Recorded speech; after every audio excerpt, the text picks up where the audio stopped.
shit like as we go along. I wasn't planning to make this about founder engineering. We are here to play or whatever the ChatGPT decides. But I mean, like, yeah, we definitely should get into the ChatGPT stuff. But like, the reality is, like, we haven't caught up in so long, and there's like so much to catch up on. I mean, there's things like I'm organizing some of the. I don't know if you guys are interested, but like, I'm starting to organize these like informal breakfasts once a month, early in the morning, where people are like super groggy with their coffee and their like pastries and stuff. So we meet once in Katong. So it's all like it's not just founders, but it's like engineers and people who are just like in the company making awesome stuff, and just try to get everyone in, and we just talk about all kinds of shit, especially around like ideas. So there'll be a question around like, what are the ideas you wished existed right now in the world, and we'll just go deep dive in each of these to see like what's the thing that's blocking it from being made, book suggestions, all of that stuff. So you and Ceiling 100% should join the next one. It's happening in January. I'll send the dates out. Super informal. You can show up in pajamas. No one cares. Definitely would be interested. I think there's also another one that was organized by I remember back who. No, there's another one which is basically more CTO centric. They don't want the business people in. They just want the CTO in. Okay. And I felt that the first meetup was quite nice, but it was also a bit spicy. Because all the topics we went into is, my CEO is not an engineer. He doesn't understand when I say this is impossible. Okay. You really know where that topic is heading. That trope never gets old. But yeah, I mean, I think we are seeing. I mean, at least with EF, there's like so much stuff that we ended up having co-founders who are both technically, and they understand like what shit can be done and what can't be done. So I feel like, at least when I talk to like EF companies or generally deep tech companies, this is never really a problem. I think I see a lot of this as a problem where some random guy starts a company and it's like, oh, go make me an app which does XYZ. Yes. Yeah.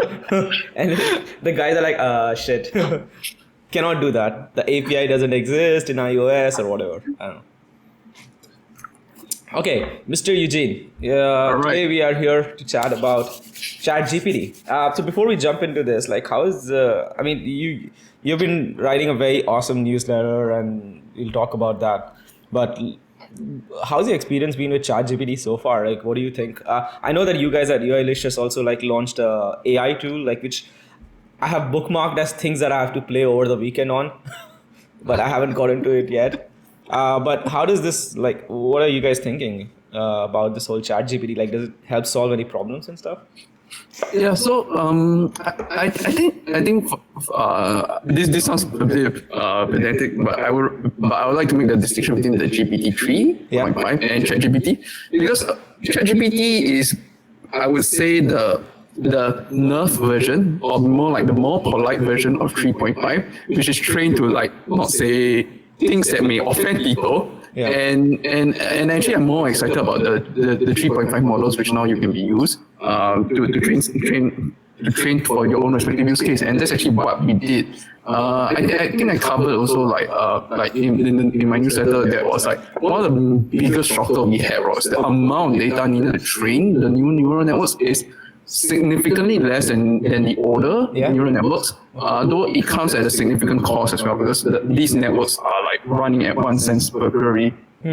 But those are more like to the logistics and like the business aspect of things. But what excites me the most, right, is it's literally applications like what this that you're trying to host. Things that are just like completely out of whack and just more of like for experiential purposes. Because in the creative space, that's probably the strongest application right now, or more like the safest application, because you don't need to worry about accuracy, or you don't need to worry about Is it because there's always because even if these, like, you're using these tools, your expectation is that like there's probably a human person at some point cleaning up some of the mess. Is that the reason why, mainly? So let's say if you're writing an SEO article and you use ChatGPT to write one, So your expectation is it's obviously not going to show up as is verbatim from the transcript, but there is someone who's going to probably do like some cleanup, make it a little bit more better, and then like it's co-written. So is that the main reason why? Yeah, because the way I tend to phrase this, right, is the AI model is dreaming up answers. Yeah. So that includes very dreamlike answers that are completely detached from reality. Like you can ask it. There was a simple test that was going around. Ask it what's the capital of every country, and it will not get all of it right. Yeah. So things like that, or maybe it's predicting something in the future. I don't know. Or maybe it's been trained on fake news, which is also completely possible. Yeah. So it's because of that. You will definitely need a layer of safety. Oh, by the way, this is being recorded in live stream. That's okay. You want to join in? No, she's not joining in yet. She's Okay. not joining in yet. Okay. Yeah. We'll have a separate fantasy session with her. But yeah, man, completely. Okay, so this was an interesting use case. I think both of us are into tabletop gaming, board games, D&D, just RPG kind of stuff, like huge amounts of stuff. And I think this to me was like I did a recent mega thread on like lots of use cases and stuff, and that was all fun. But like one day I was just like, I have Adventure on my phone as an app, and like sometimes I play that, and I'm like, can actually ChatGPT do that? And I was like, hey, let's start playing a text adventure game. And I was just like mind blown completely the moment it was like, okay, let's do it. And that's when I kind of messaged you. I was like, dude, this shit is awesome when it comes. And the most recent example is I was in KL for a business trip like the last week. And it's like an hour, 15 minutes from KL's downtown to the airport in a cab. And because I was on low data and stuff, international roaming, I just like pulled out ChatGPT and just played literally 1 hour 15 minutes. I played a D&D with ChatGPT, which was set in the Harry Potter universe, and it was great. Like I was just like going to all over the place. I was like teleporting into Dumbledore's office for some help. It's just absolutely amazing. Had so much fun. I did not realize that an hour just went by like that. But I think that was awesome. So today maybe we can start. So what's the prompt we should start with? What do you recommend? The first question is what's our team, right?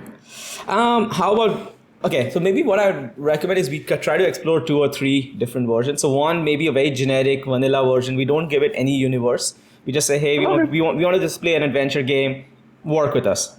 After a while, maybe what we can then try is something fantasy set in a specific fantasy world of your choice, and then something sci-fi set in a specific sci-fi world. That would be pretty cool. So we just kind of get to see like how it works across fantasy and sci-fi domains and stuff. I'm not sure whether we have time, but can we also set up a situation where it starts in one domain and it generally shifts into another domain?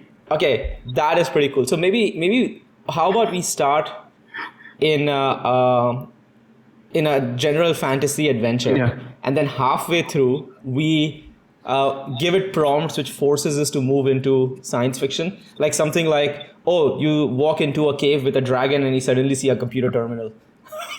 Or somehow the heroes were not unconscious and time fast forward for 10,000 years. Yes, actually that might be cool. And civilization, let's do that. Okay, so let's start medieval times as we always do. Let's start text-based adventure. Let's play text-based adventure game. Yeah. Should we just like this must include magic, dragons, castles, quests, and dungeons. Yeah? Boom. Why don't you? I was going to say, why don't you throw in all tropes? And cats. And cats. Okay, so sure, let's get started. You are a brave adventurer traveling through a mystical land filled with magic and danger. Your journey has led you to a towering castle perched atop a hill overlooking the kingdom. You have heard rumors of a powerful dragon that resides within the castle walls, Guarding a hoard of treasure, classic, beyond imagination. As you approach the castle gates, you see a group of knights standing guard. They challenge you, demanding to know your business. Do you draw your sword and fight your way past the guards, attempt to bribe the guards with gold, try to charm your way past the guards with your wit and charisma, offer a complete quest for knights in exchange for safe passage, and turn and run away? All right. I suspect here you can either follow the prompts or we can just do our own thing. Yeah, because I was going to ask, like, what's my character's class? Okay, what kind of strength, stamina, fighting abilities, and charisma. magic capabilities I have? Yeah? Is that what do you want to know? I will ask for charisma as well because of the bribing and charm options. Charisma. Actually, yeah. Okay. No, it's telling me to choose. As a protagonist of this adventure, you have the ability to choose your own skills and abilities. You can be a mighty warrior skilled in sword fighting and armor. You can be a powerful magician. Alternatively, you could be a stealthy rogue using a charm and quick thinking. It's up to you to decide. Okay, how do you want to be? Elf with magical abilities? Fighting. I think I'll go for. Give me the character sheet. Let's do it. Yeah. Okay. I think a small problem here might be in the very first campaign. I mean, here, if we had started with this was single blah blah blah blah, and it should be using the rules of D&D 5e, then I think it might get some of the terms. Okay. I think this is just like a classic pen and paper. I'm just trying to push it more to this. Okay, I'm a very Human goblin. How do you no. Oh, okay, fine. A very convincing and rich goblin lord. Rich goblin lord. This is hilarious. Yeah. Who decide of who all things to choose option D. Try to convince the guards to embark on the quest and share the rewards of the dragon. Okay. We'll try to bribe and convince the guards to I join. think it's different from bribe. D is offer. Is it? Offer to complete a quest. Okay. Offer to complete a quest, yeah. Yeah, that's fine. Offer and bribe. Sure. Just throw all convince. The guards to join the quest to defeat the dragons and share the gold. Yeah. I like how you're rolling up to a dragon's castle and you're just basically bribing the guys in charge of security. As you approach the guards, you see the suspicion and mistrust in their eyes. You try to put on a friendly smile and offer them a bag of gold as a tribute bribe. What's this for? One of the guards ask. You explain that you are on a quest to defeat the dragon that resides within the castle's walls. You tell them that a dragon's hoard is said to be filled with treasures beyond imagination, and that you are willing to share the spoils with them if they help you on the quest. The guards look at each other, considering your offer. After a moment, the leader of the group speaks up. We are sworn to protect the castle and its inhabitants. We cannot simply abandon our duty to go on a wild goose chase with you. Classic. However, if you can prove your worth and complete the quest for us, we may consider allowing you safe passage into the castle. Okay. Yeah, but I'm amused that you used the sworn statement. It's like, we are sworn to be honorable warriors. Yeah, we refuse to do corruption unless you prove yourself worthy to be warriors. No corruption at all. Look, if you want these guys, I recommend maybe what we can do is just say that I have a bag and I look inside that and there's magical spells for what's it called, taking over confusions, like the Jedi mind trick. Oh yeah. So you basically can control guards and stuff. I don't know. Or do you want to just go with vanilla options and see what happens next? Yeah, because this is effectively the side quest. Yeah. Okay. So okay, fine. Let's just see how it goes with the side quest and see whether it remembers the main quest after we're done. Okay. Alright. So Let's go with A. D. What do you want to do? A. Oh, agree to quest. Okay. You agree to the quest, determined to prove your worth and earn the guards' trust. The leader of the group nods and tells you that a group of bandits has been terrorizing a nearby village, stealing from villagers and causing chaos. Oh, nice, man. This is cool. It's a good side quest. If you can bring us the leader of the bandit group alive or dead, we will grant you safe passage into the castle. Wait, it's so for me. Yeah, it's like, okay, you set on a quest following the trails of the bandits. After a fierce battle, you're able to defeat the bandits. What the hell? No, I wanted to fight the bandits. Upon your return to the castle, the guards are impressed for your bravery and skill. Oh my god. They grant you safe passage in the castle. You continue your journey to face the dragon and claim its treasure. I mean, basically, it has solved the quest. As you make your way through the castle, you encounter all sorts of dangers and challenges.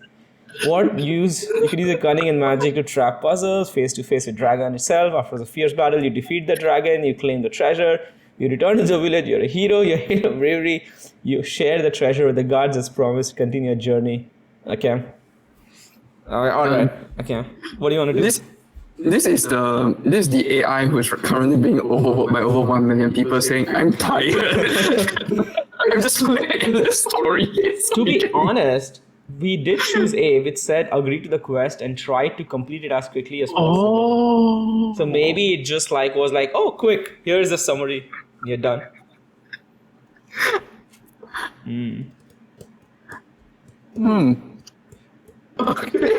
Okay, let's think how can we keep this alive, because it's already built I don't know.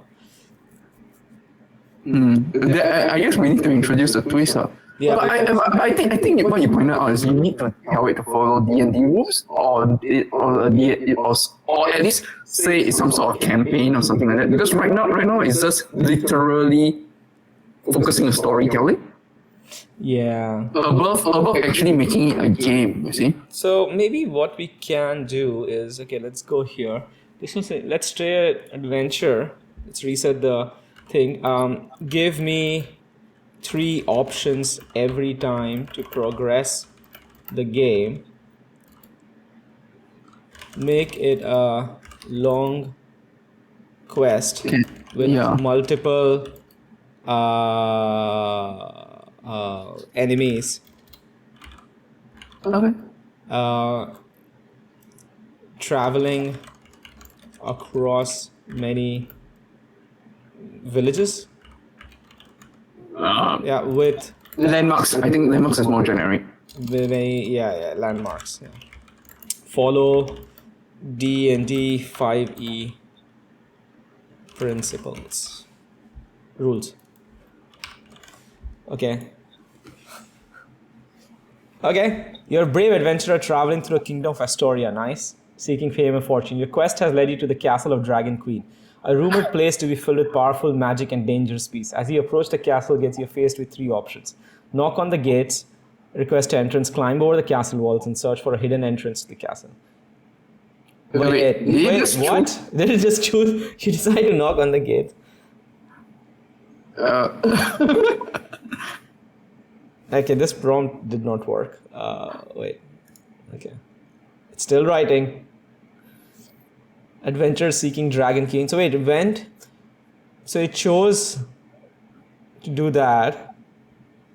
And then I think it hits the character limit for the response. Yeah, I suspect so. Decide to ignore the knights. Do you want to continue? This is a bit boring. Give me 3. Give me 3 options every time to progress the game. I mean, that makes sense, right? No, I think it's somehow interpreted give me 3 options and says progress the game as just one of the options. I think because one thing I realized from experimenting with training and tuning this thing, right, is that it somewhat looks like it properly understands or follow your grammar. I think sometimes you can just pretend, you can think of it as you may miss out a word or 2 and apply some rules. Yeah, I think now what I'll do, I've also realized that if you give it, when I was playing the Harry Potter game, there was a point where I was like, I jump into the Dumbledore's office, and he was like, Dumbledore is a wise and powerful wizard, and it will give you all the answers. But it was never, so I had to tell it, assume the role of Dumbledore going ahead. And then it switched, and then we could do one-on-one. So maybe, let me try with you are the dungeon master and see if it works. Yeah, I think you need that. Okay. Embark on a quest to defeat evil dragon, classic, terrorizing the kingdom. As you journey through the countryside, you encounter a group of bandits trying to steal your belongings. With quick reflexes and magical effect, Okay, you easily defeat them and continue on your way. As you approach the first landmark, a magic castle, you meet the king and queen who plead for your help in defeating. You agree to the quest, set off the dragon's lair deep within the dark. As you navigate through the winding tunnels, you encounter a horde of goblins. Okay, this is... Yeah. Thank you for telling me the entire story. Oh, man. Okay. Yeah, that did not work either. Okay, our prompt might be too long. I think so too. Have you seen? Let's try to shift to a specific let's play a text-based game like adventure. Okay, so I'm gonna kill this. Let's try one. Actually, just the first sentence. Then why don't you kill everything else? Yeah, I think so too. I think like that's basically. You can also do it. Do separate sentence. Sometimes I realize like if you do separate sentences, that it understands each of it is independent. So text-based game like adventure, then put another sentence. You play the role as the dungeon master. Yeah. Oh, like enter? Yeah. Then you play the role Of the narrator? of the dungeon master. Or dungeon. Sorry, game master. Sorry, Game master. Yeah. Okay, done. Let's try simple. Welcome to the adventure game. You are a brave adventurer ready to explore the unknown and face any danger that comes your way. You embark on your journey. You find yourself in a dense forest, the trees towering above you. You can hear a faint sound of a stream nearby. Oh, that's actually not bad. You see two paths in front of you, one leading left, one leading right. Which path do you choose? Okay, this is good. Okay. There's the tree towering above you. You can hear the faint. So you're in a forest. You have two paths right now. There's so many things we can do. We can check for our health. We can check if we have a bag and what things are there in the bag. We can check what abilities and magic spells we have, or we just pick a path and walk. I peer forward, looking to both the left and the right direction to see if there's any indication of where I should move forward to. Yeah. I peer into both paths, straining my eyes and ears, trying to see and hear anything that gives me more clues as to where I should go. Okay, that's good. As you look and listen closely, you notice that the path to the left seems to lead deeper into the forest, while the path to the right seems to lead to a clearing. You can hear faint sounds of animals and birds in the distance on the left path, while the right path seems quieter. Oh, that's not bad. Okay. I would recommend we quickly check what kind of weapons we have, just to make sure we are ready. Yeah, sure. And food. I'm just worried you'll go into the same thing as that. You can choose whatever you want in the text-based application. Let's see. I look into my backpack and see what weapons, magical potions, and food I have. Let's see. You rummage through your backpack and find that you have a trusty sword. Yes, few health potions and a small amount of food. You weigh your options and decide that the path to the right, leading to the clearing, might be safer. You set off towards the clearing. Oh no, it's taken. As you make your way through the dense underbush, you hear a loud growl behind you. You turn around and see a pack of wolves approaching, baring their teeth and snarling. This is you took too long to decide, the game decided. Yeah, I know. The guy is like so passive aggressive. He's like, you know what? You don't deserve to make that choice.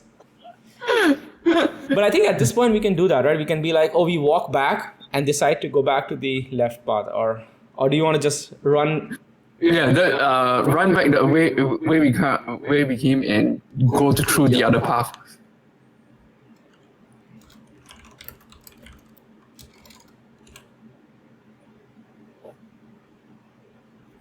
You turn and sprint back the way you came, heart pounding in your chest. The wolves are hot on your heels, barking and snarling as they chase you.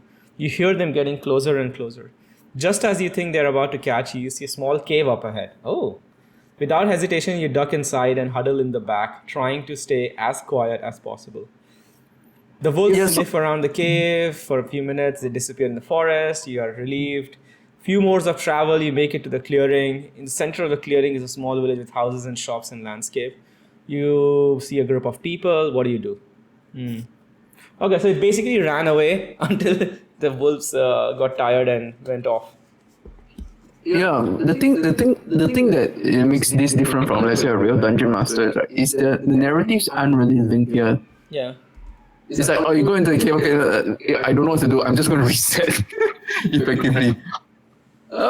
Yeah, as a Okay. dungeon master, I think it's doing a lot more than just like presenting options. I think in a real D&D case, right, this is actually more useful. It seems to be more useful for generating lore so far than to keep a consistent story. But never mind, let's just go with A first. A? Yeah, Yeah. let's do it. Ask for help. You decide to approach the village and ask for help. As you walk towards a group of people, they notice you and stop what they're doing, looking at with your suspicion. Why? You introduce yourself as an adventurer, you're lost in forest, need assistance. People relax a little at explanation. A guy comes to you, says, welcome to our village, I'm the mayor, what can we do to help you? I've realized that in these kind of adventures, somehow the mayor has no job and is always the guy you meet first. It's like It's a cliche, right? it's a cliche. It's like a mayor basically had nothing to do and is just like literally waiting to meet the next person coming in. You explain your situation, blah blah blah, rest, continue to do the journey. The villagers feed you very well. As you leave the village, set out into the unknown once again, you cannot help feel grateful. And so your adventure continues. Okay, I think like now it's like kind of open world, so we can give it a little bit prompt to do more. What I always interpret as the mayor has nothing else to do, right? Is I always view them as the feudal landlords. Yeah, They just collect the taxes and they're done. they're done. I mean, if we are really angry at the village for not being interesting, we can say, I suddenly look around and a big dragon comes in and starts burning the village and then see where it goes. Yeah, rather than dragon, I'm trying to like link the story together. Okay. So suddenly the town hall bells rang. It seems like the wolves have left to gotten more from their pack, Yeah. and they're now running towards the village. Yeah, I hear the town bells ringing and I can see the pack of wolves running into the town. Yeah? Okay, let's see. You hear the town bells ringing and turn to see the pack of wolves running towards the village. You feel a sense of panic and urgency wash over you as you realize the wolves are headed straight for people you just met who helped you. A, rush back to the village to defend the people, try to distract the wolves, lead the way for the run and hide, hoping to get a bite. I draw my sword. Yeah, draw your sword and draw your sword. Drink strength boost potion and run back into the village to defeat the wolves. Yeah? Or to engage the wolves. Because defeat means it will just say like you ran in and you killed all the wolves. Which won't be really useful at all. Okay, boom. Draw your sword, chug a strength boost potion before running towards. As you get closer, you see the wolves attacking the people, growling and snapping as they try to defend themselves. You join the fight, hacking and slashing at the wolves with your sword. You can feel the potion coursing through your veins, give you extra strength and energy. The wolves are no match for you, and soon you have managed to drive them off. Okay. The villagers thank you, they invite you to stay, you accept their offer, spend the next few days, help them rebuild and repair. Eventually, you're ready to continue your journey again. Yeah, okay. This so far we have not had a massive evil protagonist yet, right? There's Nope. one. No. Let me think. How can we introduce? Maybe we can say like while you're leaving, one of the villagers tells you of this like great, evil, powerful magician up in the north who is terrorizing and claiming siege to land. So you decide to go towards that. Something that, I don't know. Yeah, the call to adventure, basically. We can also make it that the wolves were being controlled by the magician. Okay. Do you want to do that? Yeah, sure. Do it. Suggest it. Villagers tell you of an evil sorcerer in the north. I completely misspelled sorcerer here. Sorcerer in the north who is using spells on animals to attack villages. You decide to head north, but have many villages to get through. No, actually, let's just do it. I wish it doesn't just go and kill the sorcerer and be like, oh, you win.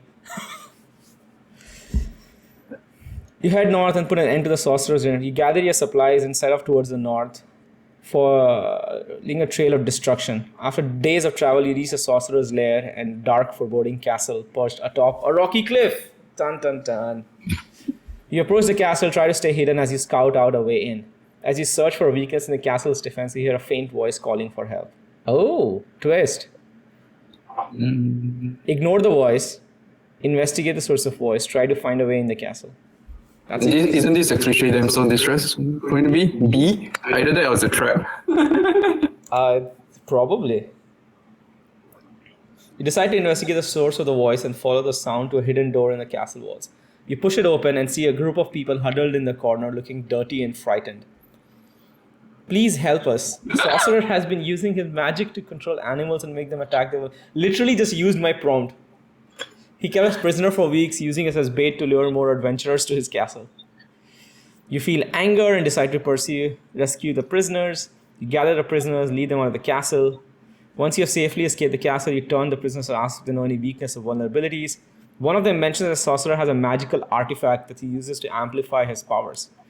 If you can find and destroy the artifact, it might weaken the sorcerer. You thank the prisoners and set out. Okay, great. I was thinking, asking literally, why is he doing all this? I'm like, this seems very convoluted to lure adventurers into the castle. I know, right? This is crazy. You know what would be super fun? If we go into the castle, fight our way, get to the magical artifact, and then we tell like, oh, the magical artifact turns to be a computer, which has access to the world's simulation file. So the sorcerer is a programmer and then suddenly becomes, I don't know. Or we do what you said. He goes in and the sorcerer puts a magic and you fall asleep for 1,000 years. Let's go for the computer route. Computer Russ. Let's get to the castle inn.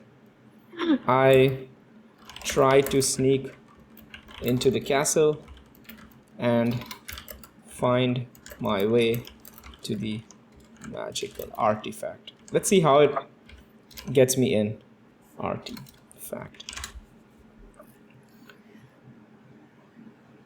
You make your way to the castle walls and look for a way in. After a few minutes, you find a small hidden door. Push the door open, slip inside, go through the corridors. You hear the sorcerer's minions patrolling the hall. You do your best to avoid them, shadow to shadow. You search for the artifact. You notice the sorcerer's magic seems to be getting stronger. Finally, you find the artifact, a small glowing crystal encased in a metal cage. You see the sorcerer enter the room and freeze. Sorcerer approaches with the artifact, picks it up, a wicked grin spreading across his face. With this, I'll be unstoppable, he cackles. Do you try to steal the artifact, confront the sorcerer, try to sneak past the sorcerer, wait and try to get more information? I would say if we are going to plan to turn this into the computer sci-fi route, I would say B. But after the crystal was destroyed, we said that we found that within it was the computer. Yeah? Okay, let's do it. Option B. And once the... this is so sad. Crystal is destroyed, I find a tiny portable handheld computer with a terminal screen. Alright.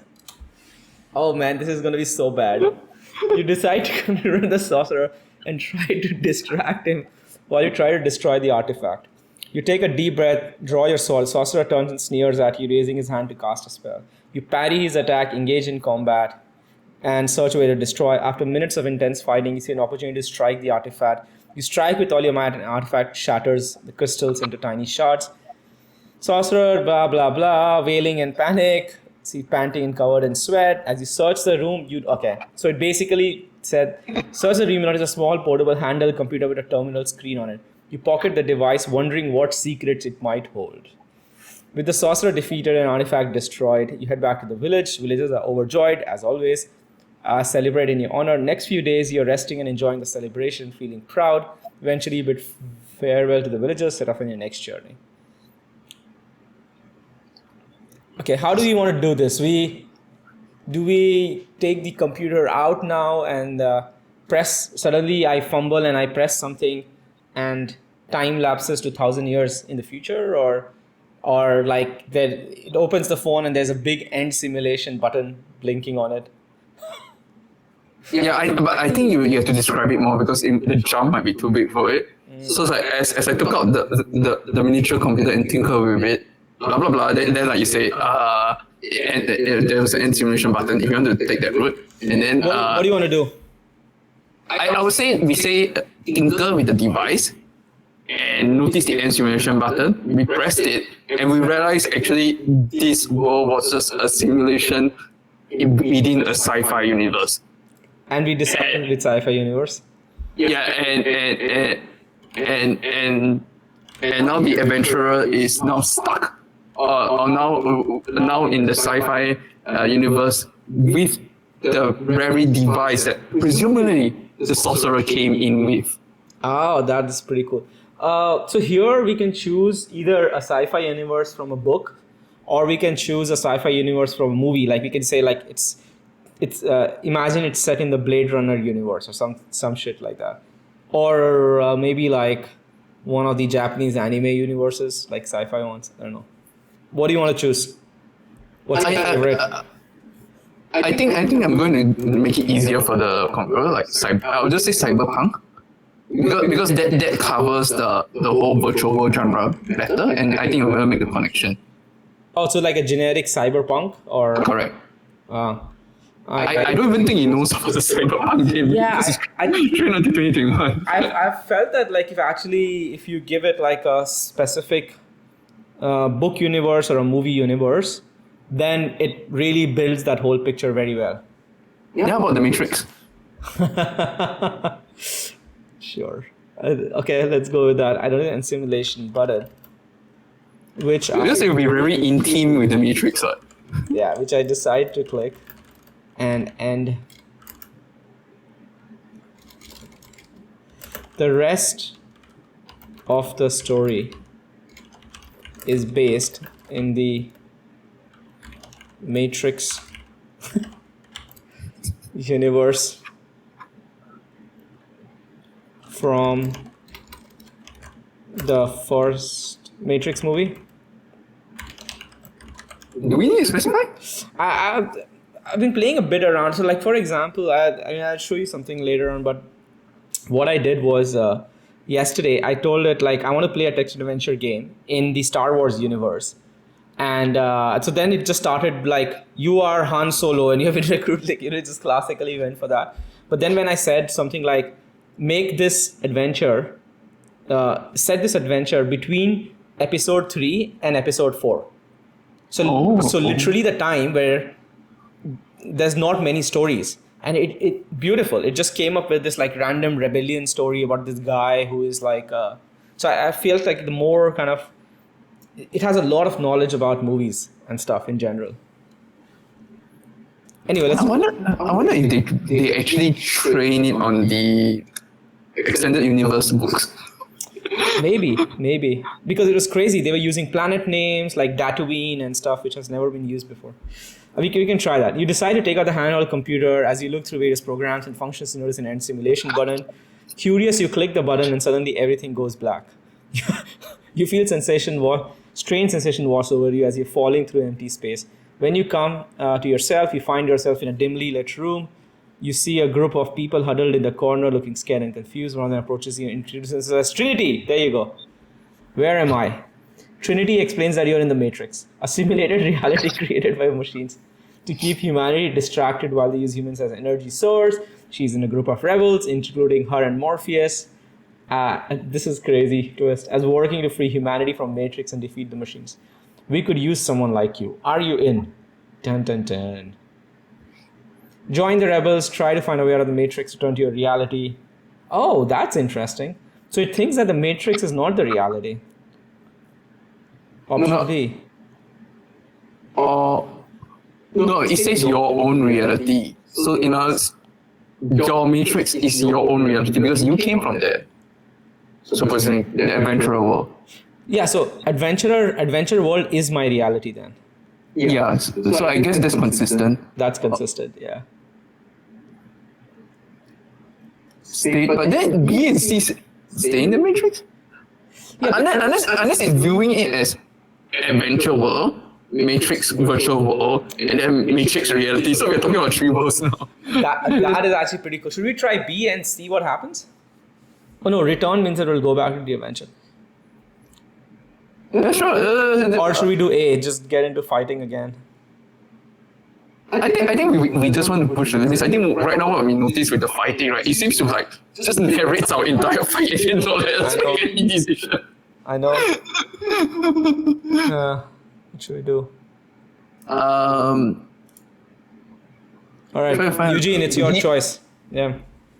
B and actually you said why don't we do B and see what happens, right? I actually genuinely wonder how you respond to I choose B and C. Oh shit, you want, oh yeah. Okay, I choose both B and C. Like, no wait, aren't they contradictory? Precisely. Oh fuck it, this is gonna, okay, let's see.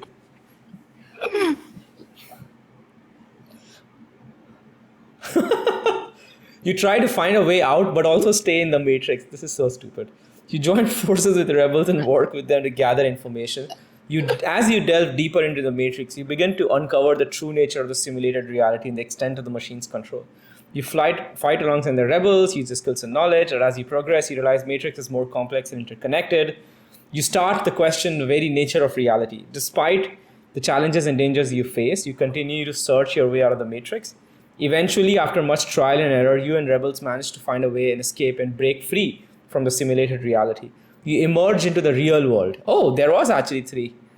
Dazed and confused, but feeling a sense of triumph and liberation. You look up at the sky, see the sun, feeling grateful to be alive and free. So your adventure comes to an end, but you know the journey of discovery and enlightenment has just begun. The end. Describe the new world that I'm in. That I am in. Also tell me the year. The current year. And technologies present in this new world. As you emerge into the real world, you find yourself in a bleak and desolate landscape. Classic. Air is thick with pollution, ground is scarred and ravaged by war. You see crumbling ruins of cities and towns, evidence of a society that's been ravaged by conflict and destruction. You turn to Trinity and ask her what year it is. She tells you it's the year 2199, over 100 years after the machines took control of Matrix in the world. You look around and see the technologies present in the world are much more advanced than anything you've ever seen before. You see drones, robots patrolling skies, streets, people using advanced cybernetic implants and virtual reality headsets. Oh, pretty cool. To communicate and interact with the world. Despite the advanced technologies, however, you can't help but feel a sense of despair at the state of the world. You wonder what happened to humanity and what the future holds for this broken and battered planet. The end. I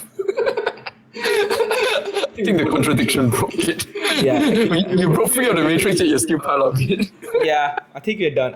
I feel like we have just pretty much... Oh, you know what we should do? We should find another computer terminal and end this simulation and end in the Harry Potter universe. Then appropriately, we found a floating one. Yeah. That would be... We should open search. Let's do that.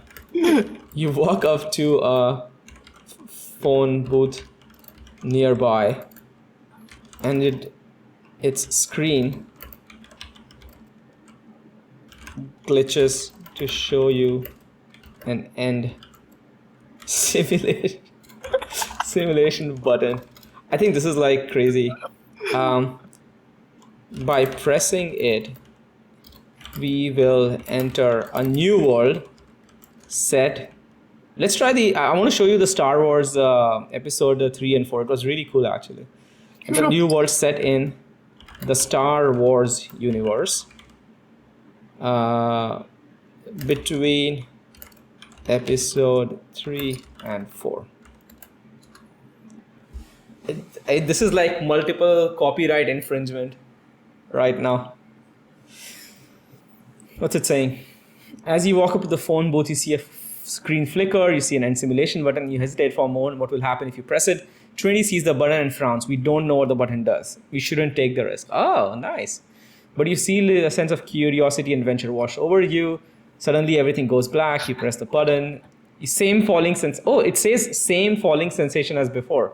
That's interesting. You notice that? Yeah. It's like you're tumbling through it. So this means that it kept track that it's happened to you again. Okay. When you come to yourself, find a different world. One full of spaceships and laser guns. You see a group of people running towards you, shouting, "Come on! We have to get out of here before the stormtroopers find us." You let the person lead you away, trying to make in your surroundings. You see that you're on a desert planet with towering sand dunes and a harsh, unforgiving sun beating down. Tatooine, classic. You join the rebels on your quest to bring down the Empire and restore freedom in the galaxy. Use your skills and knowledge to help them in the fight facing off stormtroopers and Darth Vader. Despite the dangers and challenges, you find a sense of purpose and belonging. As you fight alongside, you know this is where it's meant to be. Really exciting. The end. Okay. He seems to really want to end the story. Yeah. Let's play a text adventure, a text game, like adventure. Based in this world, I am in the Rebel Alliance.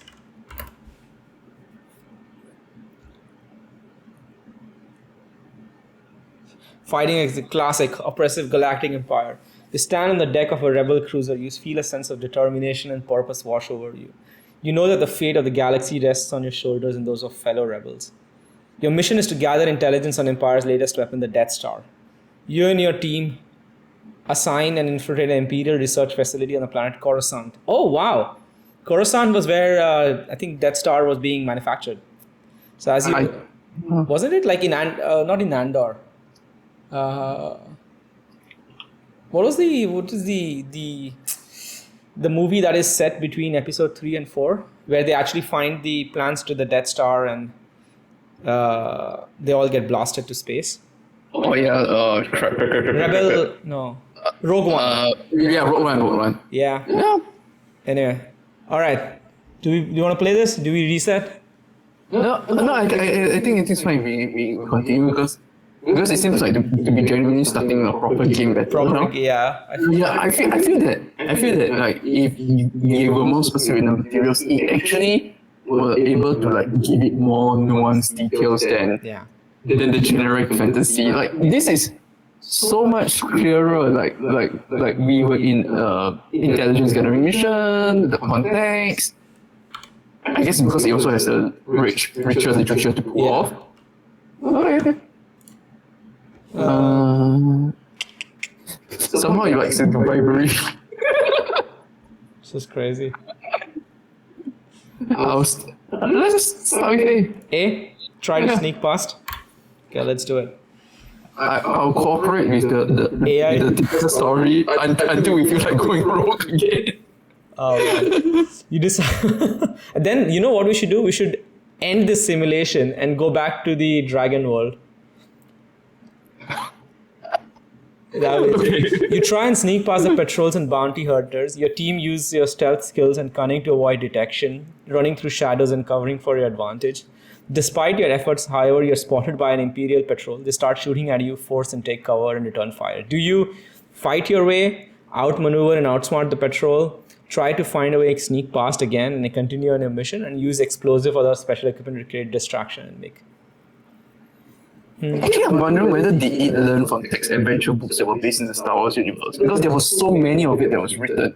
This is the first time I've seen this AI, at least right now in the adventure flow, fail our choice. Yeah. We did something and we failed. That was the first. Yeah. In the previous, we seem to be like just winning everything. Yeah, because every time it goes like you're just winning, right? Like, yeah.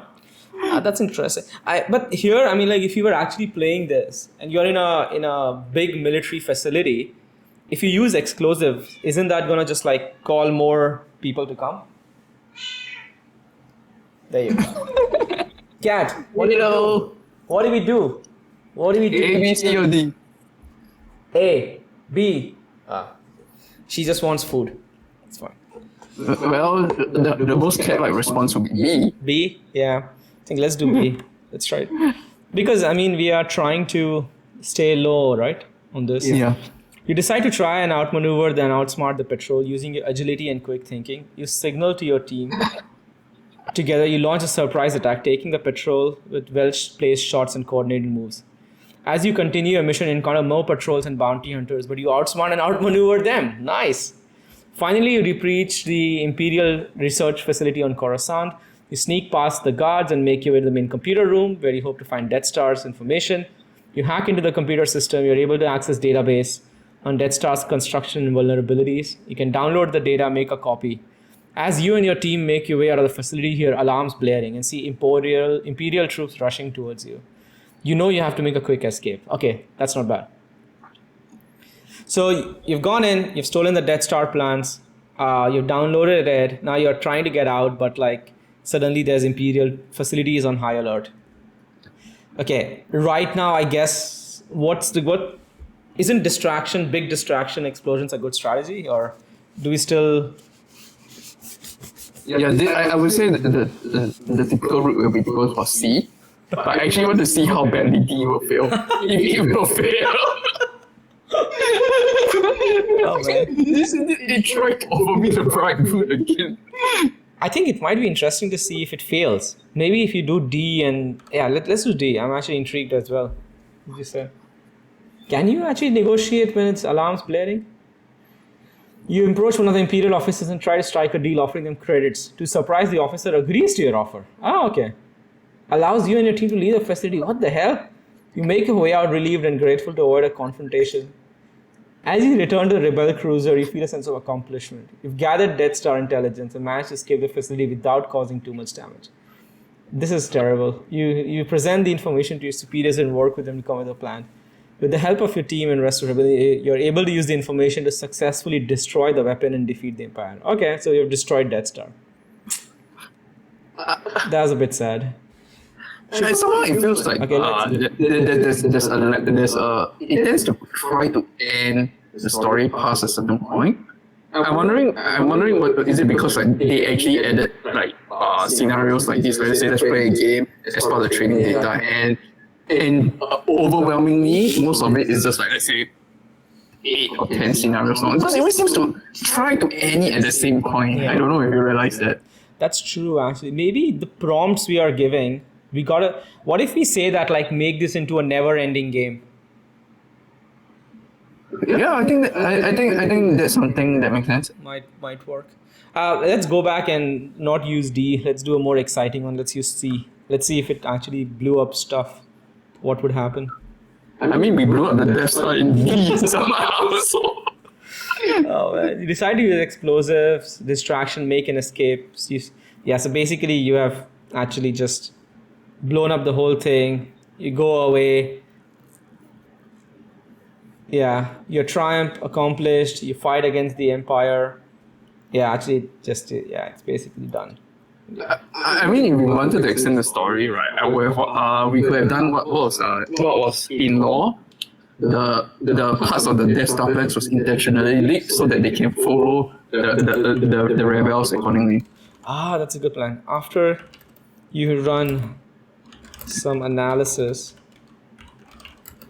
on the plans, you realize these were fake plans to the Death Star. And your search continues.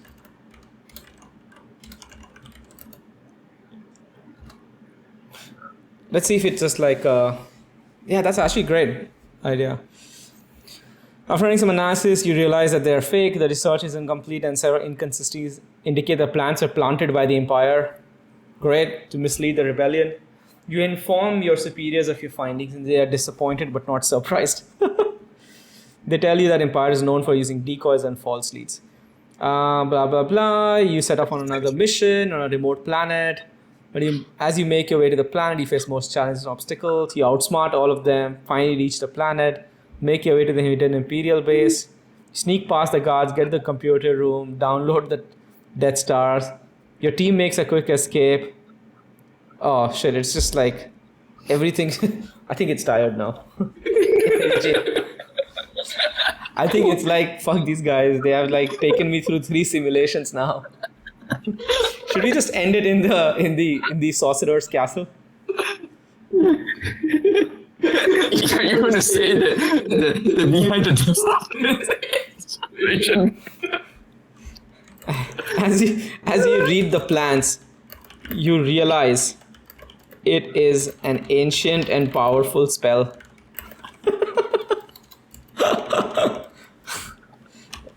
Written by the evil sorcerer. As you chant it, you can feel the sorcerer's power pulling you back into the original world we started in. Let's see if it actually goes back. As you read the plans, you're shocked to realize that they are not plans for a weapon of mass destruction, but ancient and powerful spell written by evil sorcerer you encountered in the first world. You can feel the sorcerer's power emanating from the pages, pulling you and drawing you back into the original world. You realize that this was the sorcerer's plan all along, to lure you into finding the spell and using it to return to the original world. What a stupid plan. You decided to go along the sorcerer's plan and start chanting the spell. You feel a strange sensation, like you're being pulled through a wormhole. When you come to yourself, you find yourself back in the original world, standing in a castle. Nice. Okay, that's consistent at least. You see the sorcerer standing in front of you, a wicked grin across his face. Welcome back. I knew you wouldn't be able to resist the power of the spell. Boom. We are back. Trying to keep my original Goblin Lord. I'm going to try and negotiate my way out of this situation. You decide to bribe the sorcerer with gold and make him your friend. So you can rule the world together. There you go. Boom. And that's how our happy story ends. As a goblin lord, you decide to bribe the sorcerer with gold and try to make him your friend. You see the opportunity to rule the world together and can't resist the temptation. You offer the sorcerer a large pile of gold coins. To surprise, he grins and nods. Deal, he says, we'll rule the world together, you and I. You start making plans and gathering more resources to take over the world. You spend the next few months working with the sorcerer, building your army and expanding your power. You conquer and enslave entire nations. Nice. Amassing wealth and resources beyond your wildest dreams. But as you rise to power, you begin to see the true nature of the sorcerer and darkness within him. Oh, that's a twist. Okay. I thought you wanted to end the story. Why is he trying to continue? Maybe it's not evil, the AI. It's like, this guy is nice. You realize that he's using you as a pawn in his own twisted game, manipulating you and using your greed to his advantage. You start to question your alliance with the sorcerer and wonder if you made a terrible mistake. That's not bad. That is not bad. I think it likes to end when the good guys win, because that's how the stories normally end. There's no anti-hero in most of the books, right? Yeah. And if you go by training data set, we know which one will win now. That's interesting. What do we do? I think A sounds like the one which will get us to ending. Yeah. But B is the one that doesn't make sense because that's what we were doing. Yeah, should we? B? Yeah, sure. B, right? Yep. Because we were working with the sorcerer, so how does this change anything? Why is this still an option? Because you're a goblin lord, that's why. That's so funny. Like, evil... oh shit, it's thinking actually. We have broken the system, Eugene. Okay, no. You decide to try and find a way to work with Sasaki. You see the potential for power and wealth if you maintain the alliance. But you also know he's dangerous and an unpredictable ally. You start to negotiate with the sorcerer. You offer him more resources and concessions in exchange for loyalty. To your surprise, the sorcerer seems to accept your offer and agrees for a tentative peace. You again build an empire, but as time goes on, you realize the sorcerer is still a threat and can't be trusted. Okay. So basically, it wants us to just go against the sorcerer. You start to plot against him, try to find a way to take him down and secure a position as a supreme ruler. I like that idea, actually. It's not that bad. Yeah, I think it just wants us to end. I'm not sure who's the backstabbing one here, the sorcerer or us. This was the frustration when I was playing that space sim with it. I kept telling it, hey, I want to just walk out the airlock and die. And it exactly like this. But you are the captain. You can't die. It just did not let me kill myself. Just so bad. To escape to break the spell, use the spell. What is the spell that is referring to? Never mind. Like, if we really want to end it, there'll be 8 because there'll be the showdown, right? What do you want to do? Well, the smart hero, Goblin Lord, will probably go for B then. Doesn't turn it against him. Yeah, let's try that. I'm trying to not use the fights as an answer because it's like, you enter the fight, you watch the fight, the story is over.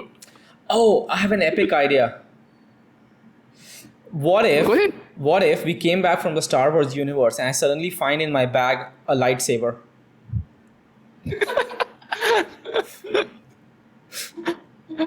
Shit, that'd be interesting. Yeah. And then I use it. The sorcerer has never seen a weapon of this magnitude, and I use it to slay the sorcerer. Okay, so what's it doing? You decide to find sorcerer spells. You start gathering information on its weakness. Start building alliance with other powerful beings and groups. You gather more resources, more allies. But your plot against the sorcerer, you realize that he's not as naive and trusting as you thought. He's also been gathering resources and allies. Classic. Final battle between you and the sorcerer is fierce and epic, with both sides unleashing powerful spells and strategies. In the end, you emerge victorious thanks to your cunning and intelligence. You take control of sorcerer's spells and resources. You become the supreme ruler of the world. You rule with wisdom and justice, using your power and influence to bring peace and prosperity to your subjects. Ah, damn. Okay, there you go. Let's modify the question and go with that. You look into the bag and found a lightsaber, a weapon from the Star Wars universe. Oh, here? Yeah, just modify that. Let's go with your idea.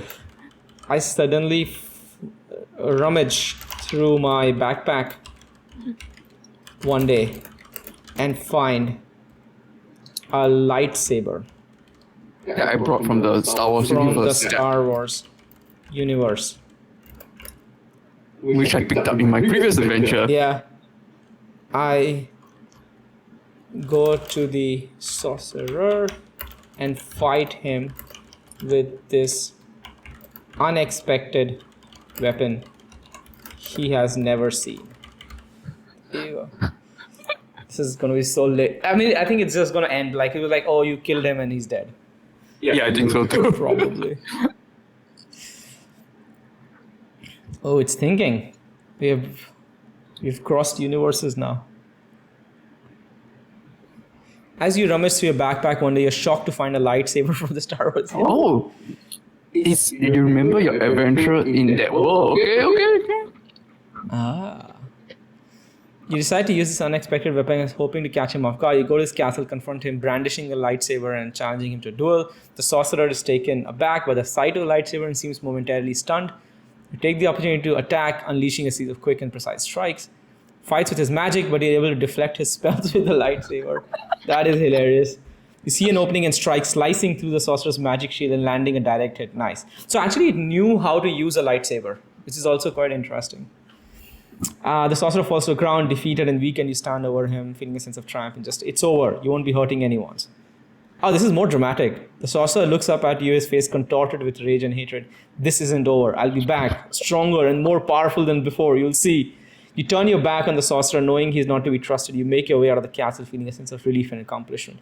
As you leave the sorcerer behind, you wonder what other adventures and challenges the spell might bring you at the end. Wait, we didn't kill the sorcerer? No, apparently it's defeated and weakened. Yeah. Should we do like you go back in and kill the with the lightsaber. Come on, just kill the damn guy. I'm a large language model. I do not innocence. That's a large language model. Please seek help on your destructive tendencies. It would be hilarious. You go back in the castle, confronts all the brandishing lightsaber, determined to put an end to his threat once and for all. So also sees the lightsaber, realizes he has no match for its power. He tries to defend himself with magic. You see an opening, slicing through Sorcerer's magic. Okay, same. Magic seal, Sorcerer falls to the ground. Stand over him. You know that Sorcerer won't be hurting anyone else over again. You take the... Oh, this is different. You take his magical artifacts and documents. You leave the castle. Okay, so it doesn't... As you make your way back to the Rebel cruiser... What the fuck? I don't know what happened here. I think it's truly like... It's done. The worlds have merged. The world... I think it's done. Yeah. I think it's done. As I walk out to my cruiser,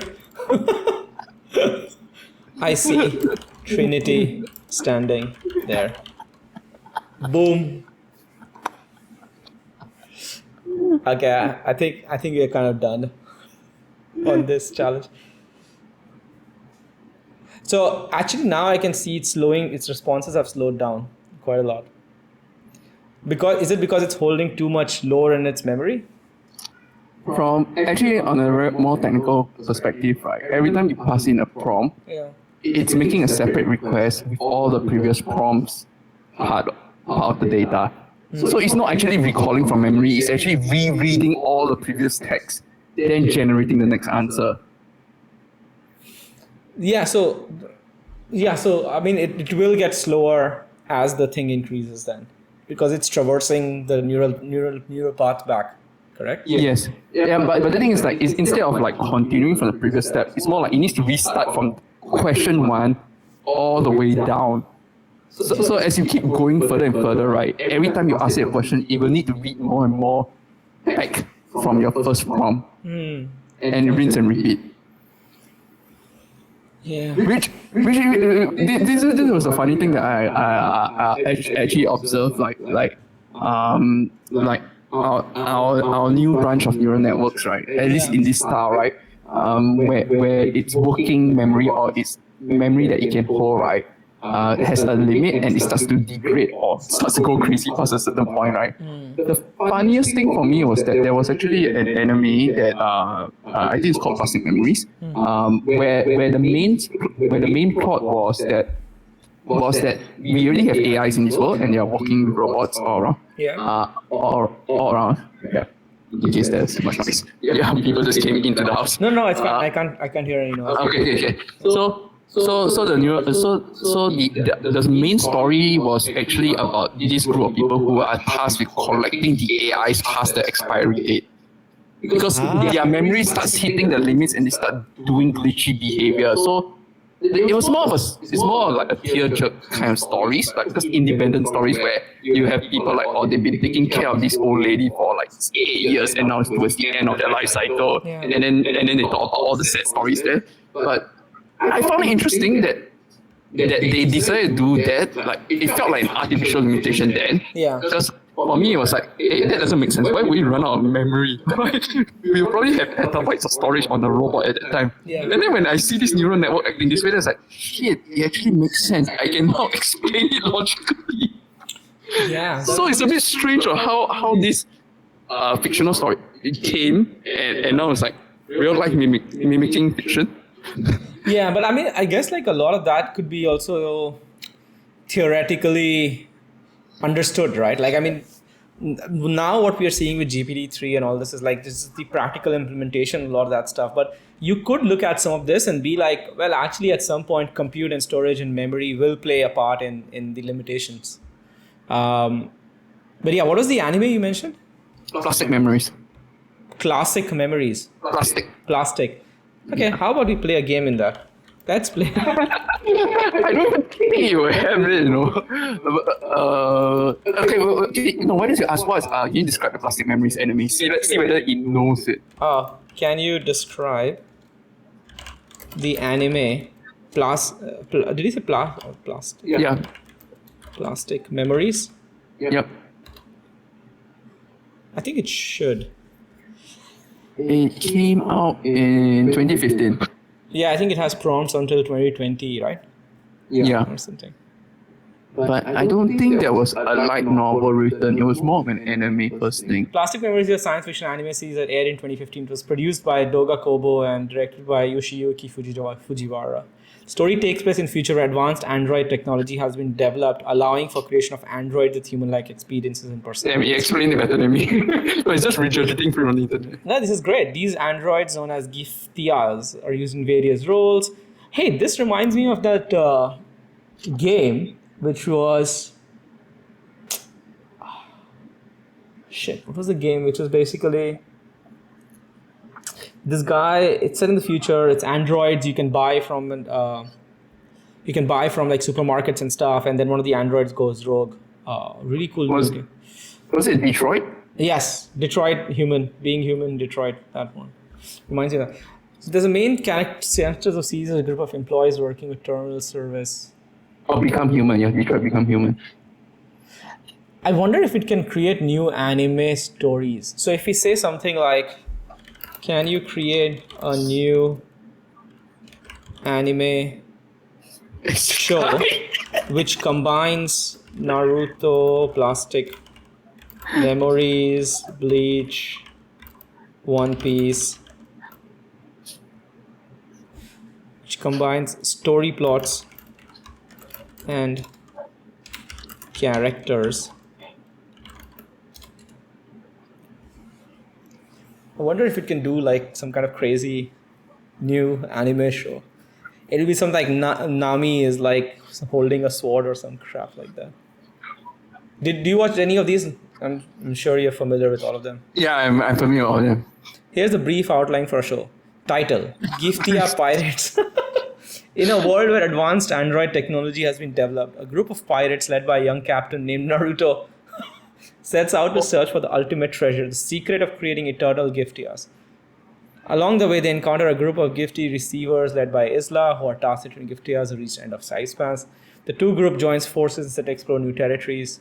As they journey together, they come across a group of powerful warriors known as the Bleach. Okay? He has the ability to communicate with spirits. They must confront the tyrannical rulers of the One Piece, a group of powerful pirates.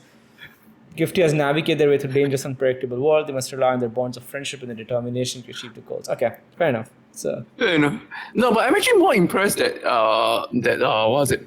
Summary? I'm not so sure how much it knows about the Plastic Memory stories because from what I checked, there was no light novel, no. Basically, there was no textual novels, so it's probably only getting from synopsis and people's reviews about the anime. So it probably has a very limited textual set, but it actually understood that one of the key points, right, was about how the robots have a lifespan and how a lot of people struggle with it. Yeah. And then subsequently some of them try to figure out a way to extend it, which is so now you got two groups, which is literally what it says here. One group is just trying to like do their job and make sure robots past a certain life just dies. Yeah.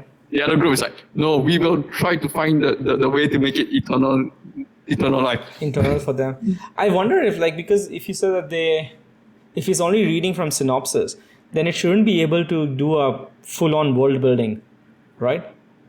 Yeah, but there's a chance that it read up people's review. Okay, so people might describe it. So what would be the prompt that we could give it that it would be able to tell you that it actually knows this really well?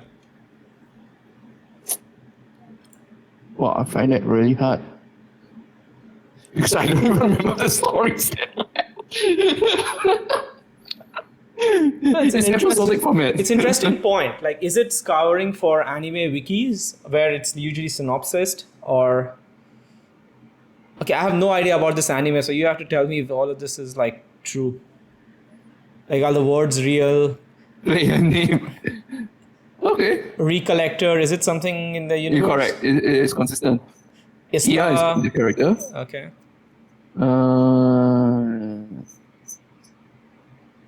Oh, okay, that's interesting. So we are collecting one of the main characters. It's consistent, so option 1. Yeah. I think it's consistent. Actually, that's an interesting angle to take, like asking from stories that we know it has a limited data set. Yeah. The Star Wars Yeah. will be like, I don't know how many thousands of hours do we have. Like, it's hard to name obscure shows and anime. How about we take, I'm just looking at my bookshelf here, maybe stories which have only like one written book, and then obviously it's read up on it, but can it expand on that? Yeah, actually that's a good point. Only one written book, because there's also a chance that it may not even read the book. Correct. What could be a good one? I mean, I'm seeing Project Hail Mary from Andy Weir. That's one book. I don't know. Have you read that? So I haven't read Hail Mary, but yet. I think Shilling's reading it halfway. okay. What else can it do? There's V for Vendetta that I have. Isn't that too famous? That is too famous. Yeah, there's movie and there's everything, right? Oh, that's your cat? Oh. Yeah. Hello, Coco's here. Oh man, we should do a cat play date at some point. Yeah, there's a fly running around, so she's very hyper trying to chase the fly. Oh man, yeah, that's a fly. What is not done?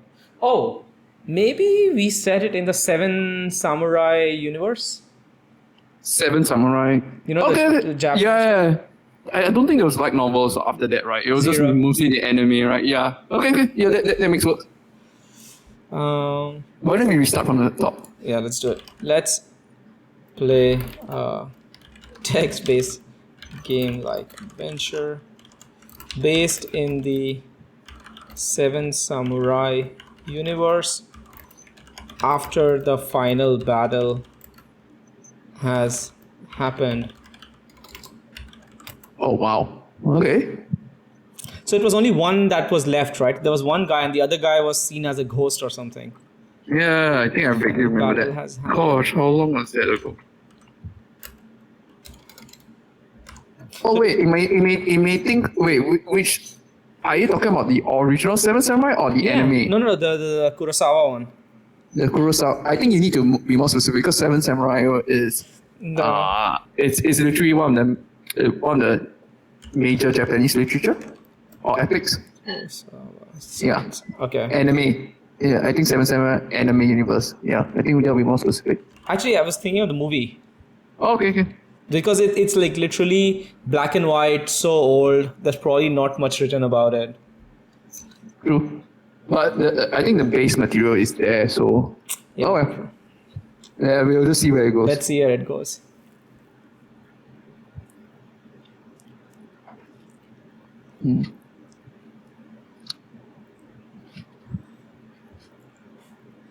It's been a few days since the battle between the Seven Samurai and the bandits. Oh, it knows. Great.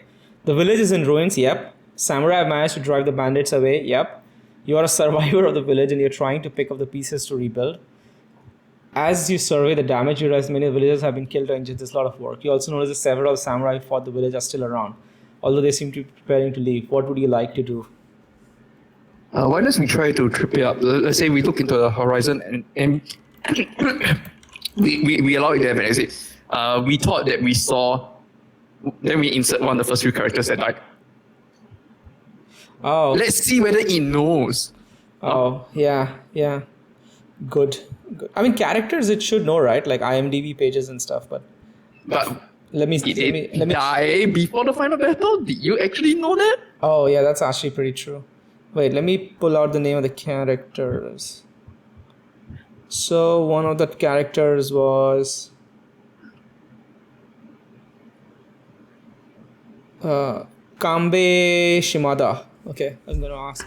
We keep in the high. I look into the horizon and see Kambe Shimada. And no, you try to make it more subjective, like and see what looks like Kambe Shimata. So that the AI can take the path that maybe this someone who looks the same.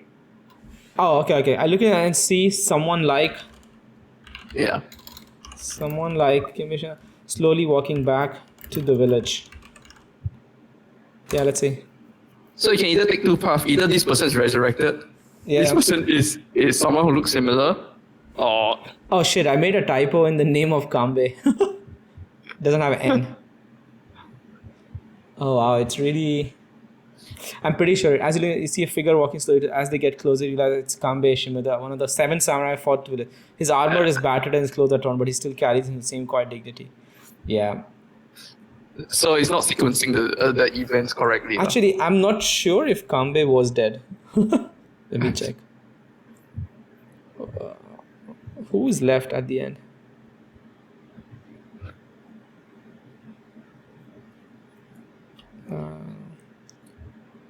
Plot. And this is the irony. We ourselves cannot remember who died. Oh shit! Kambe actually was alive. Okay. Let's change this. Kyozo is dead. So let's try that. Like the one character out of 7 we chose was actually alive. Shit.